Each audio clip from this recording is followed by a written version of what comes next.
हरि ओम श्री गणेशाय नमः।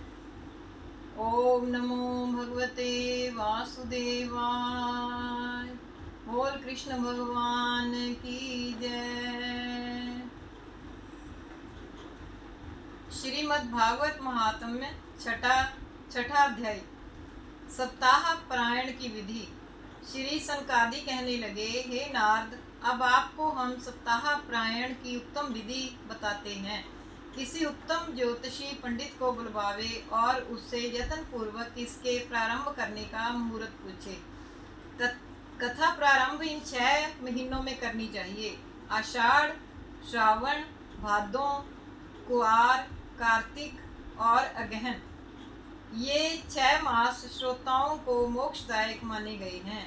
प्रतिपदा, अष्टमी और रिक्ता तिथि छोड़कर सभी तिथि उत्तम होती है। अपने इष्ट मित्रों में सूचना पहुंचा देनी चाहिए कि हमारे यहाँ इस मिति में श्रीमद्भागवत सप्ताह पारायण प्रारंभ होगी। आप सकुटुंब कथा सुनने के लिए पधारें। श्रीमद्भागवत कथा अमृत के रस लंपट साधु महात्माओं को तो अवश्य सूचना करके बुलवा लेना चाहिए। कथा स्थान खुला हुआ होना चाहिए, चाहे मंदिर हो या वाटिका हो या घर हो, सभी स्थान उत्तम हैं। केलाओं के खंभों से सुशोभित मंडप बनाकर तोरण, ध्वजा, पताका, बंधनवार आदि लगा देना चाहिए। वक्ता को कथा आरंभ करने से पहले दिन क्षौर कर्म करवा लेना चाहिए और व्रत धारण करने वालों का भी ऐसा ही नियम है। नित्य सूर्योदय से पहले ही स्नान आदि नित्य कर्म से निवृत्त हो जाना चाहिए। आदि में नित्य संध्या वंदन सूक्ष्म रूप से करके कथा में विघ्न दूर करने वाले श्री गणपति जी का विधि पूर्वक पूजन करना चाहिए।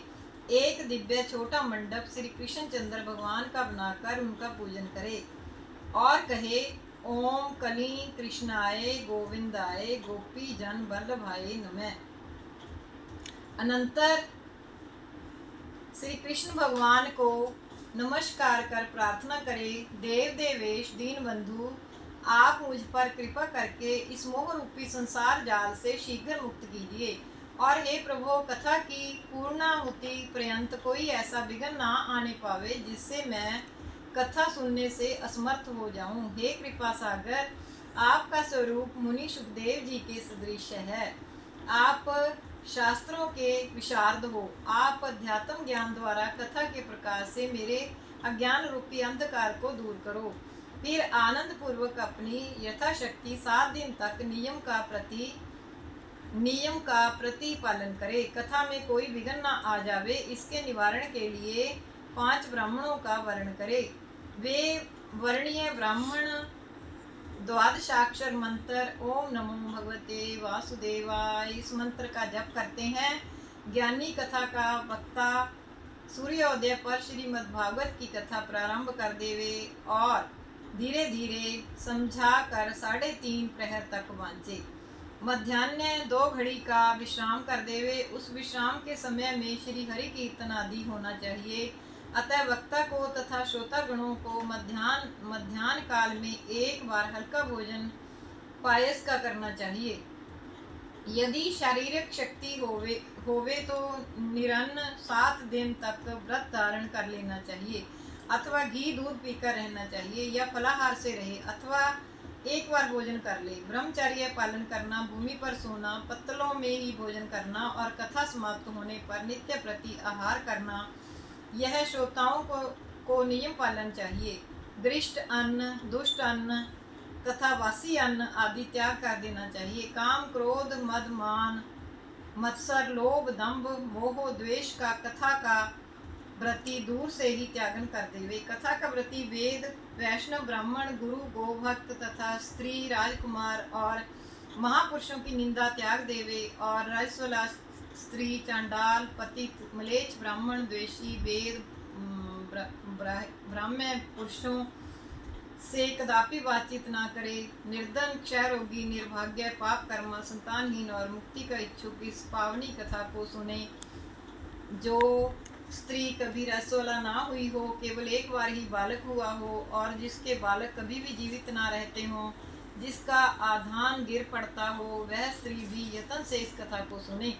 इस कथा का नियम केवल 7 दिन तक का ही है और कहे गए नियमानुसार जो कथा सुन पाएगा वह प्राणी अश्व यज्ञ का फल प्राप्त करेगा।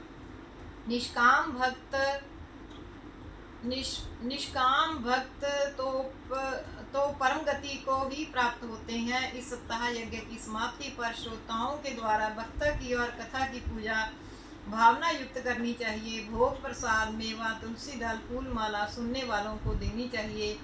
कथा के अंत में विरक्त श्री गीता जी का पाठ किसी पंडित से करवावे या स्वयं करे।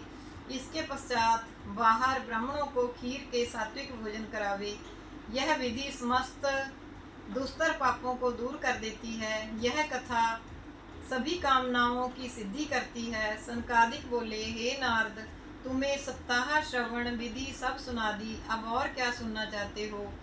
श्रीमद् भागवत की कथा से भोग व मोक्ष दोनों ही अपने वशीभूत हो जाते हैं। सूत जी बोले, हे शौनक, इस प्रकार कहकर सनकादिक चारों कुमारों ने सप्ताह पर्यंत नियमानुसार संपूर्ण पाप हरने वाली कल्याणकारिणी श्रीमद् भागवत कथा सुनाई और समस्त श्रोताओं ने भक्ति पूर्वक सुनी। अनंतर श्रीमन नारायण भगवान की स्तुति की। ज्ञान वैराग्य तरुण होकर बड़े आनंद को प्राप्त हो रहे थे। नारद मुनि बोले, हे करुणा सिंधु, आज मैं धन्य हूँ। आपके द्वारा परम पावनी कथा सुनकर मैं निर्भय हो गया। सूत जी बोले, हे शौनक, वैष्णव श्रेष्ठ मुनि नारद जी इस प्रकार के भाषण कर रहे थे कि इतने ही में कहीं से घूमते घूमते योगेश्वर श्री सुखदेव जी चले आए। जब वे सभा में आए तब उन्हें देखकर सभी छोटे बड़े बाल वृक्ष ऋषि मुनि महात्मा अपने अपने तेज के साथ साथ श्री सुखदेव जी को प्रणाम करते हुए खड़े हो गए और श्री नारद जी द्वारा उनका प्रेम सहित पूजन सत्कार किया गया। श्री सुखदेव जी कहने लगे, यह श्रीमद् भागवत पुराण संपूर्ण पुराणों में परम उत्तम माना गया है। वेद स्वरूपी कल्प वृक्ष से निकला हुआ और सुखदेव जी तोता स्वरूप से मेरे द्वारा आस्वादन किया गया अधिक मीठे रसों का भंडार, यह श्रीमद् भागवत रूपी उत्तम फल है। इसको रसों का सार जानकर हे वैष्णवों, आप बारंबार पीजिए। जिस फल में कुछ भी कहने योग्य दोष नहीं दिखता, जिसमें मेरे पिता व्यास जी निरंतर श्री कृष्णचंद्र का दर्शन किया करते थे और अपने ही द्वारा रचित गाथा का सुधा संपान किया करते थे, उन्हीं की कृपा से आज मैं भी इतनी उच्च गति को प्राप्त हुआ हूँ और निरंतर इसी के ही पाठ से अपना जीवन सफल करता रहता हूँ। जिन्होंने इसका केवल सहारा लिया है उन्हें अन्य किसी अच्छे साधन के ढूंढने की आवश्यकता नहीं पड़ती। इस रस के लिए महात्मा गण तरसते रहते हैं, अतः इसको कभी भी ना त्याग कर निरंतर इस सुधा रस का पान करना चाहिए। सूत जी बोले, इस प्रकार से श्री सुखदेव जी की प्रेम भरी मनोहर वाणी से कहते कहते भगवान श्री द्वारकाधीश भक्त हितकारी श्री कृष्णचंद्र जी अत्यंत प्रसन्न होकर सभा में प्रकट हुए। साथ में उनके प्रहलाद, ध्रुव, उद्धव, अर्जुन आदि भक्तगण भी थे। इस आश्चर्य को देखकर सभी प्रसन्न हुए, उनका अभिनंदन करने लगे और प्रसन्न होकर नाचते हुए हरि कीर्तन करने लगे। भक्त प्रहलाद खड़ताले, उद्धव जी मजीरे, नारद मुनि वीणा और इंद्रदेव मृदंग बजाने लगे और अर्जुन दिव्य राग बजाने लगे। सनत कुमार जय जय ध्वनि करने लगे। वहाँ पर भक्ति ज्ञान वैराग्य का भी नृत्य होने लगा। इस तरह का लौकिक कीर्तन देखकर भगवान यदुनाथ प्रसन्न होकर भक्तों से कहने लगे, मैं तुम्हारी भक्ति से प्रसन्न हूँ, अतः वर मांगिए। यह सुन भक्तगण कहने लगे, हे प्रभु, आप हमें यही वरदान दें कि जहाँ पर सप्ताह प्रायण होवे वहाँ आप सब पार्षदों के सहित जरूर पधारा करें।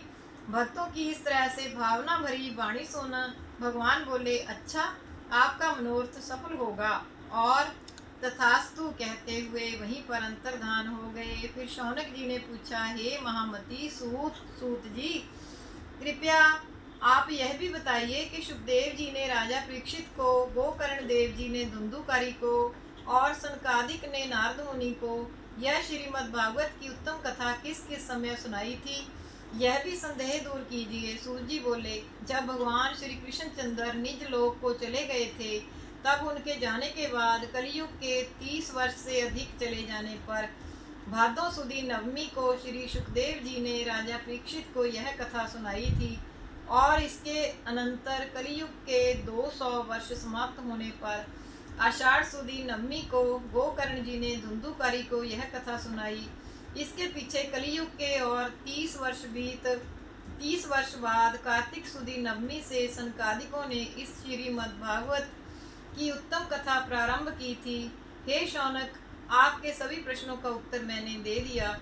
इस कराल कलिकाल में जो मनुष्य इस श्रीमद् भागवत की कथा सुनते हैं व दूसरों को सुनाते हैं, वे बिना किसी अन्य प्रयास के ही भवबंधन से छूटकर सीधे विष्णु लोक को जाते हैं। बोल कृष्ण भगवान की जय। ओम नमो भगवते वासुदेवाय। ओम नमो भगवते वासुदेवाय। ओम नमो भगवते वासुदेवाय। बोल कृष्ण भगवान की